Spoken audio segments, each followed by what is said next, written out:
Hello friends, I GP Dubey once again welcome you all in Harium calculation channel. Today we will study about the factor theorem. This is especially for class 9th students. So I would like to advise you to subscribe my channel and share this video amongst other students also. So we will start factor theorem. So what is factor theorem?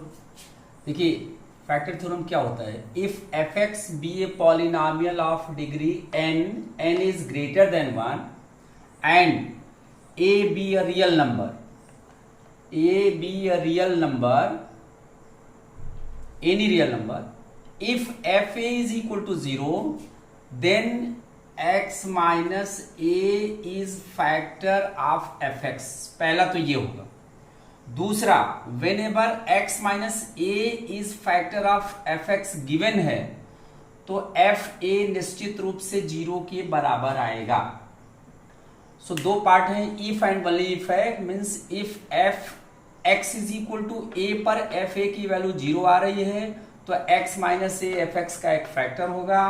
कॉन्वर्सली if x minus A factor है F X का तो x is equal to a पर पूरे function की value 0 आएगी. ये factor theorem है. अब इसको हम लोग कुछ एग्जाम्पल से वेरीफाई करते हैं. कैसे करेंगे? पहला एग्जाम्पल ये है कि शो करना है आपको कि show that x minus 2 is factor of x cube minus 8. तो अब देखिए हमने एफ एक्स क्या ले लिया. F x is equal to x cube minus 8 ये ले लिया. क्वेश्चन नंबर 1 का सलूशन है ये. ठीक है. अब f x is equal to ये हो गया. x माइनस ए ये है तो a is equal to x minus 2 is equal to 0. यदि करेंगे x minus 2 is equal to 0 this implies x is equal to 2.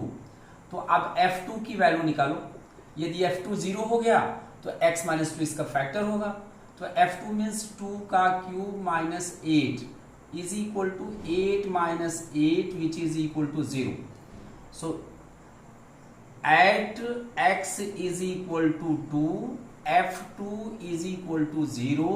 This implies x minus 2 is a factor of fx. ये पहला part ये proof कर लिया आपने. Question 2 क्या है? x plus under root 2 is a factor of this. Again मान लिया fx is equal to 2 under root 2 x square plus 5x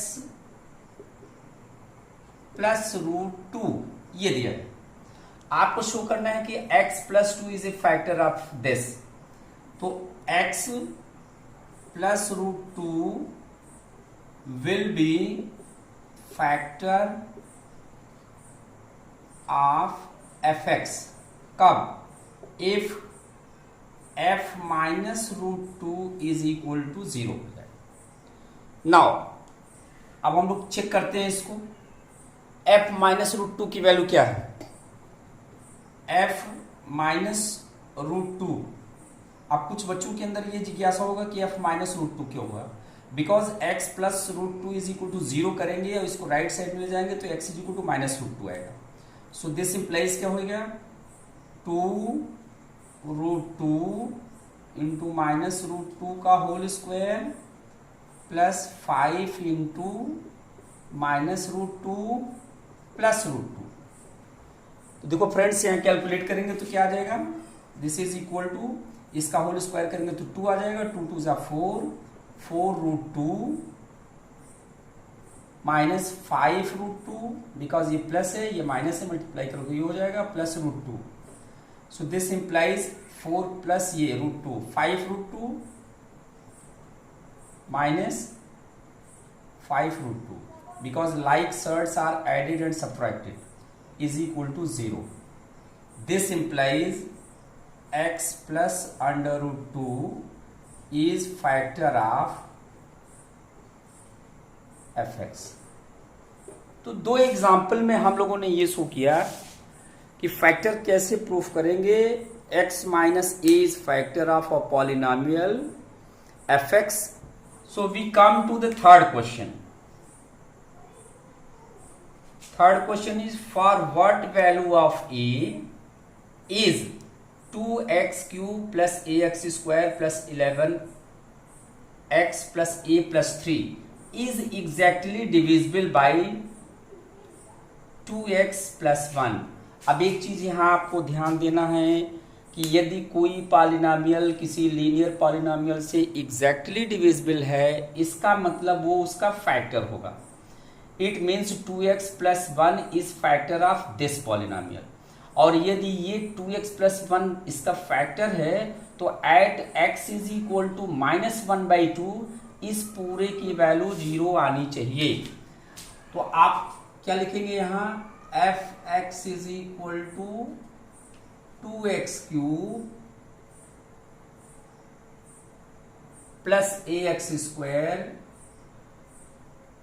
plus 11x plus a plus 3, ये given. Since 2x plus 1 is factor of fx. ये आपको given है, this is given. So this implies, इससे क्या मिलेगा, f of -1/2 is equal to 0. 2x plus 1 is equal to 0 करोगे तो x is equal to -1/2 आएगा. दिस इंप्लाइज, अब ये इसमें रख दो, 2 इंटू -1/2 का whole cube plus a into -1/2 का whole square plus 11 into -1/2 plus a plus 3, ये आ गया, is equal to 0. So this implies, अब इसको सॉल्व करो, माइनस टाइम्स 2 इंटू 1/8 हो गया ये, प्लस a/4 हो गया ये, माइनस 11/2 हो गया ये, प्लस a आ गया, plus 3 is equal to 0. So this implies, इसको कट करेंगे, 4 आ गया, -1/4 प्लस ये a/4 प्लस a एक साथ ले लीजिए, -11/2 प्लस 3 इज इक्वल टू 0. अब देखिए कांस्टेंट सब एक साइड में ले लीजिए, तो इसको इधर ले आएंगे तो -1/4 -11/2 प्लस 3 प्लस इसका एलसीएम लेंगे तो ये 5a/4 is equal to 0. This implies 5a/4 is equal to, इसका 4 एलसीएम हो जाएगा, राइट साइड में जाएगा, सब प्लस हो जाएगा, तो ये 1 प्लस 22 माइनस 12 ये आएगा. ठीक है.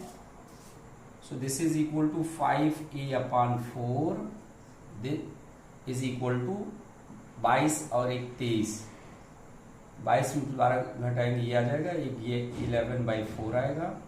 सो दिस इंप्लाइज, 4 से 4 काट दीजिए, a is equal to 11/5.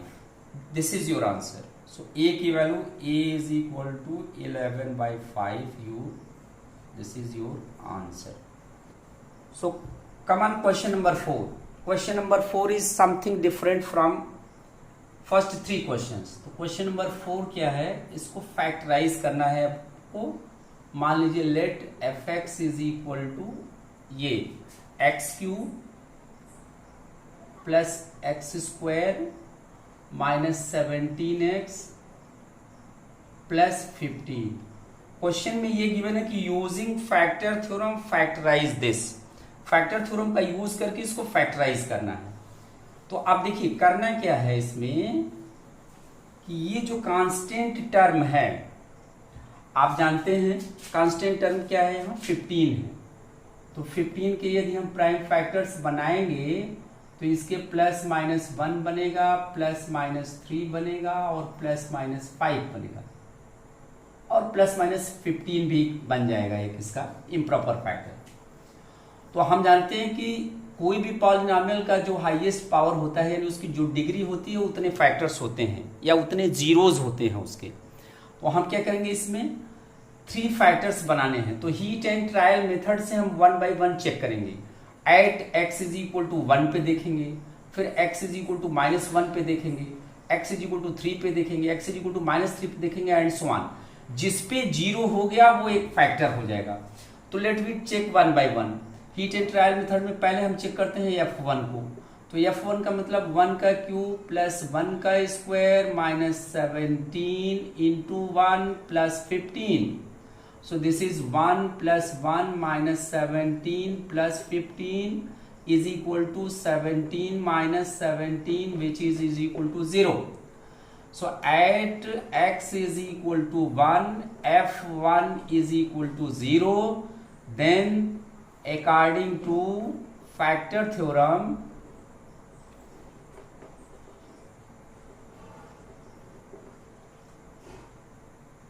x minus 1 is a factor of fx का एक फैक्टर हो जाएगा।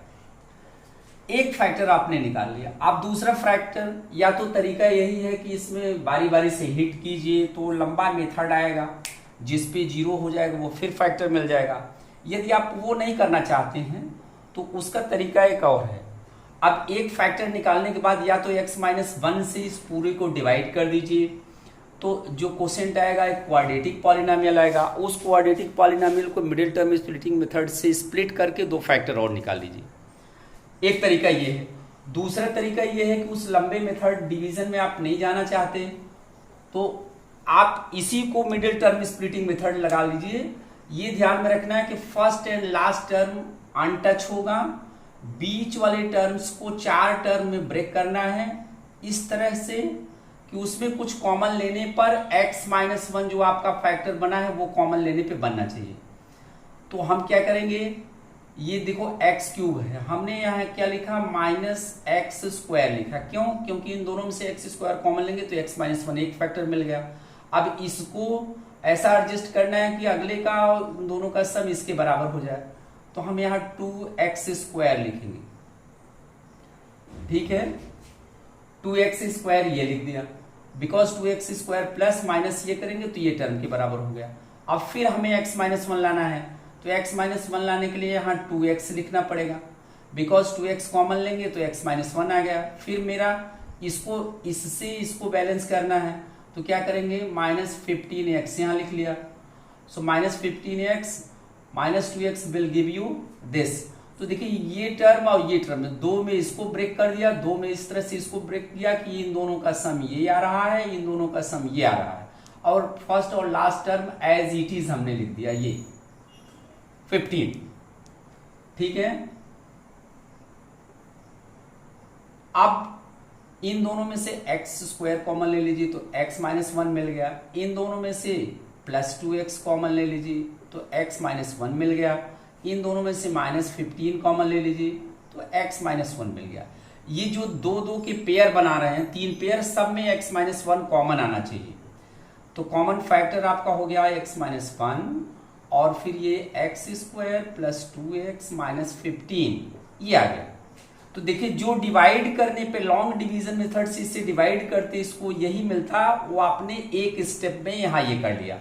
और मेरा टारगेट यही है कि बच्चों को ट्रिक बताना जिससे कि इजी वे में ज़्यादा कैलकुलेशन ना करना पड़े, थोड़ा दिमाग भले ज़्यादा लगाना पड़े, ये ध्यान देना है आपको। तो आप देखिए इसको फैक्टराइज कर लीजिए, x-1 and this is equal to x² + 5x - 3x, because 5x - 3x will give you +2x and 5x into 3x will give you the product of this and this -15x²। सो ये break हो गया। Again middle term splitting method लगा लिया। सो x-1 इसमें common ले लेंगे x, तो x + 5 और इसमें कॉमन ले लेंगे तो क्या मिलेगा, -3 कॉमन ले लिया तो x प्लस 5 ये मिल गया आपको। सो this is x minus 1, x minus 3 and x plus 5, ये फैक्टर मिल गए। आप चेक करना चाहते हैं कि आपका आंसर राइट है कि रॉन्ग है, तो बारी बारी से x इज इक्वल टू 3 और x इज इक्वल टू -5 इसमें से पुट कर लीजिए, और दोनों पे यदि इसकी वैल्यू यानी f3 0 आनी चाहिए और f-5 0 आ रहा है, तब तो ये आपका आंसर सही है, otherwise. So thank you very much.